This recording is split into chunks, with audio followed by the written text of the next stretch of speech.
주식 잘하는 사람 치고 가계부 안 쓰시는 분 한 분도 보지 못했어요. 내가 잃어도 감당할 수 있는 만큼만 투자를 해야 됩니다. 나도 모르게 매수 버튼을 누르고 있어요. 진짜 중요해요.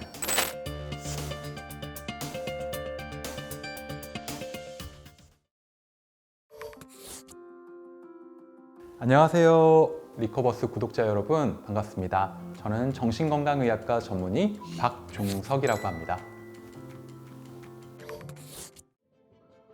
주식 중독이라고 하는 거는 우리가 알고 있는 흔한 중독의 정의, 나쁜 결과를 충분히 예상하면서도 그 행위에 반복적으로 집착을 보이는 거예요. 내가 주식 투자를 하는데 내 욕망을 컨트롤하지 못하고 내 사회적 기능이나 대인관계 기능에 문제가 생길 정도로 몰두하는 것, 그게 주식 중독이라고 생각하시면 됩니다. 코로나로 인해서 우리가 굉장히 개인화되고 고립됐잖아요. 그러면서 사실 상대적 박탈감과 빈부의 격차가 더 여실히 우리를 인지하게 됐어요.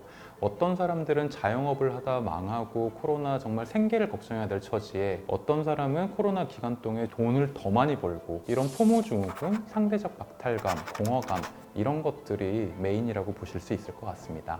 다른 사람들은 벌써 저만큼 앞서가고 다른 사람들은 벌써 이만큼 많이 가졌는데 내가 이대로 뭘 하지 않으면 나는 점점 도태되고 점점 나는 가난해질 거라는 그런 불안에서 온다고 생각합니다.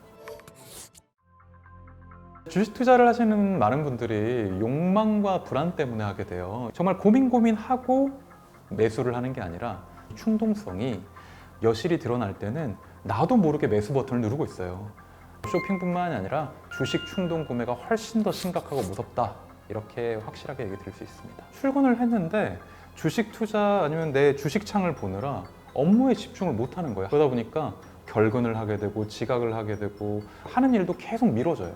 이게 사회적 기능의 손상이라고 보시면 됩니다. 이게 첫 번째고요. 주식에 대해서 막 중독이 되고 투자 중독이 되면은 가족들하고 싸워요. 연인들하고 싸우고 친구랑 싸우고 와이프 부부끼리 싸우고 대인관계에 불화가 생기는 게 두 번째 기능의 손상이라고 보시면 됩니다.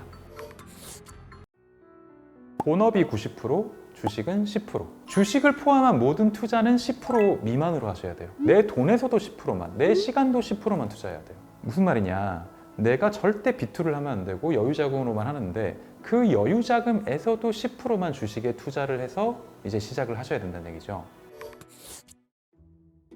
도파민형은 ENFP, E에 가깝고 세로토닌형은 ISTP, 이렇게 좀 보시면 됩니다. 도파민형이 굉장히 적극적이고 뭐든지 해보고 위험을 두려워하지 않고 돌진하는 형이라면 세로토닌형은 반대예요. 위험을 굉장히 두려워해요. 근데 이 도파민과 세로토닌은 장단점이 있어요. 세로토닌형은 굉장히 소심한 반면 신중합니다. 이런 사람들은 가급적 위험을 피하려고 해요. 안정을 추구해요. 그러니까 주식 투자 자체를 잘 싫어해요. 예금, 적금, 채권, 금, 달러, 이런 안정자산에 투자하는 걸 굉장히 좋아해요. 그래서 이런 세로토닌형 사람들은 투자를 하더라도 이 스마트폰을 가급적 안 들어보려고 애쓰고 굉장히 장기 투자를 하려는 게 마음 편하신 분들이고, 근데 이 도파민형 사람들은 좀 반대죠. 승부, 한방, 도박형. 도파민형 투자자들이 모두 도박형 투자자라는 건 아니지만 초도파민형 투자자들은 도박에 가까운 300%, 500%, 10배 코인을 하는 사람들이 대부분 그렇죠. 100% 도파민 투자자도 무조건 좋지 않고요. 100% 세로토닌 투자자도 무조건 좋진 않아요.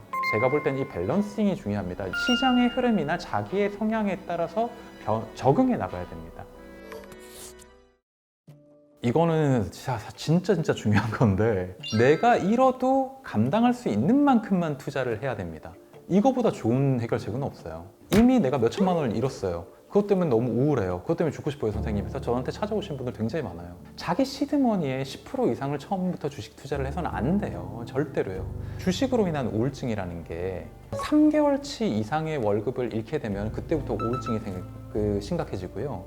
6개월치 이상의 월급을 잃게 되면 그때부터는 완전 심한 좌절, 우울, 어떤 불면증, 공황, 이런 게 생겨요. 철저하게 관리되고 계획되고 내 본업을 정말 잘 유지해 나가면서 내가 시간적, 심적, 체력적 여유가 있을 때 회계에 대해서 충분히 준비하고 투자를 해야 됩니다.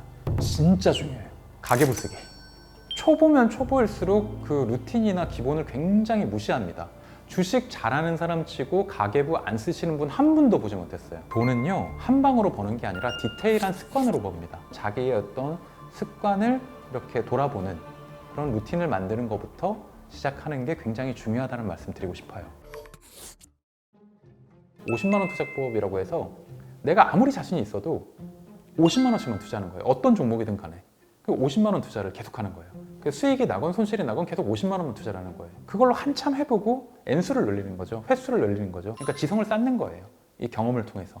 내가 성장을 하는 거예요. 그러면서 50만 원에서 뭐 예를 들어 30% 이익이 나면은 15만 원 정도. 그거 되게 의외의 기쁨이죠. 나한테 새로운 자극을 주고 50만 원을 투자했는데 뭐 한 15만 원 정도 잃었다. 내가 감당할 수 있는 어떤 손실이죠. 그럼 15만 원 그걸 가계부에 쓰고 일기에 쓰고 내가 기록을 남기세요. 기록하고 기억해야 됩니다. 그래야 내가 실수해서 뭔가를 배울 수 있어요.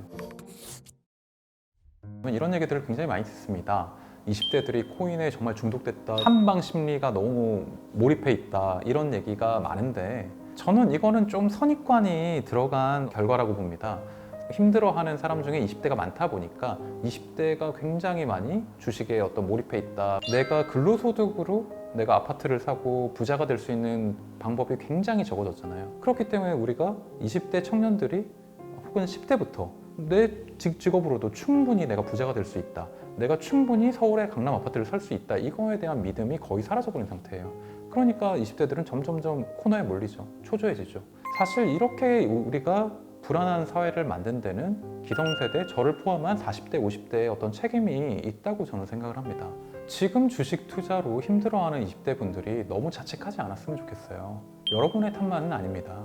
여러분들 주변에서는 뭐 빚을 내 가지고 주식에 몰빵하고 코익에 어떻게 보면 몰두하다가 굉장히 지금 크게 빚을 지고 아마 여러분들 친구들 중에서는 그것 때문에 막 죽고 싶어하는 실제로 뭐 자살을 시도했던 그런 사람들도 있을 거예요.